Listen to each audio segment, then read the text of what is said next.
ఈ మధ్యన మళ్ళీ చంద్రబాబు నాయుడు గారి మాటలు వింటుంటే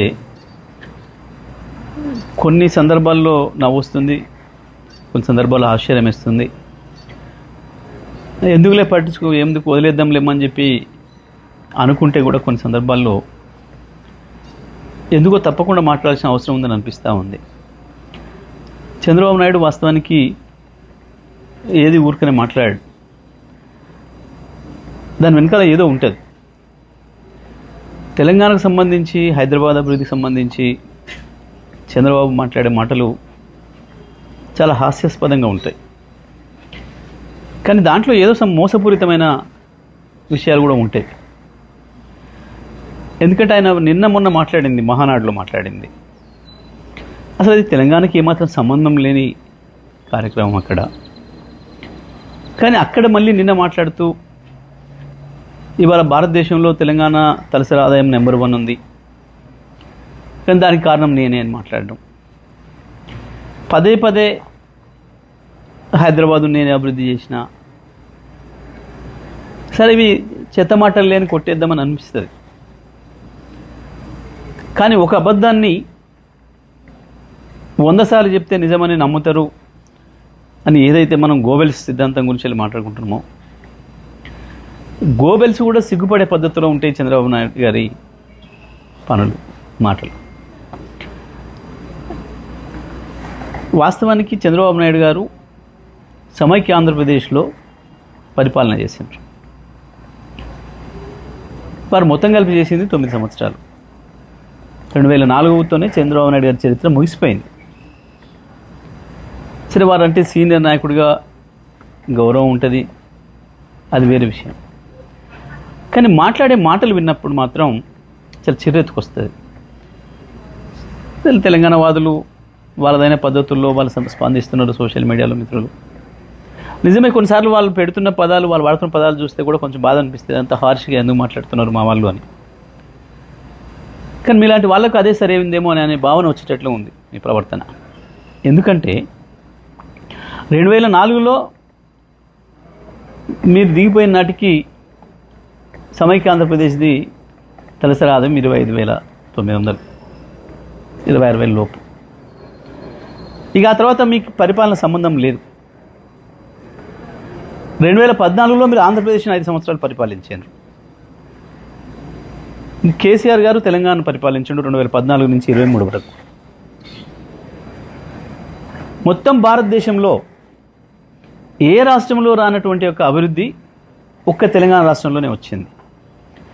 ఈ రంగం ఆ రంగం అని కాదు, ప్రతి రంగంలో అభివృద్ధిలో ఆకాశంలోకి దూసుకుపోయింది తెలంగాణ. 5 సంవత్సరాలు మీరు అక్కడ పనిచేసినారు ఆంధ్రప్రదేశ్ ప్రత్యేక ఆంధ్రప్రదేశ్ ముఖ్యమంత్రిగా. అక్కడ పెరగలే ఆ పద్ధతుల్లో తలసరి ఆదాయం. ఒక తెలంగాణనే సమైక్య ఆంధ్రప్రదేశ్ నుంచి విడిపడ్డ నాడు కేవలం 1,12,000 తలసరి ఆదాయం ఉంటే ఇవాళ 3,60,000 వచ్చింది, 3,70,000 వచ్చింది దాదాపు. ఇవాళకి కూడా నీ ఆంధ్రప్రదేశ్ తలసరి ఆదాయం 2.5 లక్షలే. చంద్రబాబు నాయుడు గారు దీనికి సమాధానం చెప్పాలి. మీరు నిజంగా మీ పరిపాలన అంత గొప్పదే అయితే ఎందుకు మీరు ప్రత్యేకంగా పరిపాలించిన ఆంధ్రప్రదేశ్లో తలసరి ఆదాయాన్ని అభివృద్ధి చేయలేకపోయారు? ఆంధ్రప్రదేశ్ మీద మీకు ప్రేమ లేదు కన్నా, ఎందుకు లేదు 4 రోజులు ఉండి వాడుకొని పారేసే రాష్ట్రం కదా, మళ్ళీ ఎట్లాగా హైదరాబాద్లోనే వచ్చి డెవలప్ అయ్యి హైదరాబాద్లో కదా ఉండేది అన్న భావనతోనే ఏమనుకోవాలి మిమ్మల్ని? భారతదేశంలో మిగతా ఏ రాష్ట్రంలో కూడా మోడీ గారి డబుల్ ఇంజన్ రాష్ట్రాలు 25 ఏళ్లుగా మోడీ గారి పరిపాలనలో ఉన్న గుజరాత్తో సహా ఉత్తరప్రదేశ్, మధ్యప్రదేశ్, రాజస్థాన్తో చేయలేకపోయారు. ఆంధ్రప్రదేశ్ మీద మీకు ప్రేమ లేదు కన్నా, ఎందుకు లేదు 4 రోజులు ఉండి వాడుకొని పారేసే రాష్ట్రం కదా, మళ్ళీ ఎట్లాగా హైదరాబాద్లోనే వచ్చి డెవలప్ అయ్యి హైదరాబాద్లో కదా ఉండేది అన్న భావనతోనే ఏమనుకోవాలి మిమ్మల్ని? భారతదేశంలో మిగతా ఏ రాష్ట్రంలో కూడా మోడీ గారి డబుల్ ఇంజన్ రాష్ట్రాలు 25 ఏళ్లుగా మోడీ గారి పరిపాలనలో ఉన్న గుజరాత్తో సహా ఉత్తరప్రదేశ్, మధ్యప్రదేశ్, రాజస్థాన్తో సహా ఏ రాష్ట్రము పోటీ పడలేదు తెలంగాణతో. నువ్వు కూడా పోటీ పడలేదు. ఒక్క తెలంగాణ మాత్రమే కేసీఆర్ నాయకత్వంలో ఉంది కాబట్టి ఆ అభివృద్ధి జరిగింది. ఇది ఇంత స్పష్టంగా కనబడుతుంది. వాస్తవం ఇది.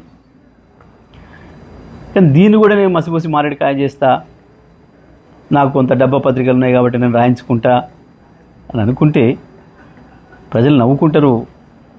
బాబు గారు, ఇప్పటికైనా ఇటువంటి మాట్లాడడం మానేయండి. మీ రాష్ట్రం మీద మీరు దృష్టి పెట్టుకోండి, అది వేరే విషయం. మీరు ఏం చేసుకుంటారు అక్కడ. నిజమే, మీ మీద ఇంకో విమర్శ కూడా ఉంది.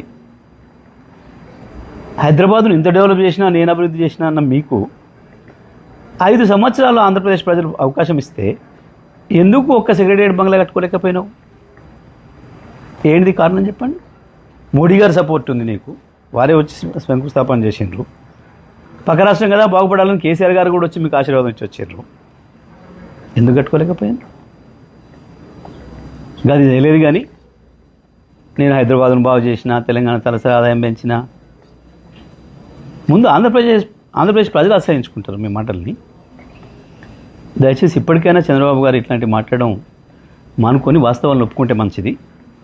కేవలం కేసీఆర్ వల్ల మాత్రమే తెలంగాణ తలసరి ఆదాయం పెరిగిందనేది వాస్తవం. హైదరాబాద్ అభివృద్ధి ఏ ఒక్కరో నేను చేసినానంటే తెలివితక్కువతనం.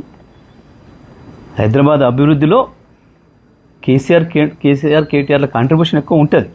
కానీ ఎప్పుడు చెప్పుకోలేదు గొప్పలు మేము. ఎందుకంటే హైదరాబాద్ వందల సంవత్సరాలుగా పెరుగుతూ వచ్చిన రాష్ట్రం. ఇక్కడ ఉండే లివబుల్ కండిషన్స్ అవి నిర్ణయిస్తాయి ఒక ప్రాంతం యొక్క అభివృద్ధిని. కానీ నువ్వు లేని దాన్ని గొప్పలు చెప్పుకొని అక్కడ ఏందో చేస్తా అని చెప్పి ఏందో చూయించి, ఏదో ఆంధ్రప్రదేశ్ ప్రజలకి ఏదో చూయించి ఏదో చేసి అసలు మీ కేర్ ఆఫ్ అడ్రస్సే లేకుండా చేసుకుంది మీరు. మీ గొప్ప విజన్ ఇప్పటికీ ఆంధ్రప్రదేశ్ ప్రజలకు అడ్రస్ లేకుండా చేసింది. దయచేసి మా జోలికి రాకుండ్రి. ఎందుకంటే మీ రాష్ట్రం విషయాలు మేము పట్టించుకోవటం లేదు. కానీ మా జోలికి వచ్చి తెలంగాణ ప్రజలను అవమానించే పద్ధతుల్లో, కేసీఆర్ని అవమానించే పద్ధతుల్లో మీరు ఇట్లాగే మాట్లాడుతున్నారు.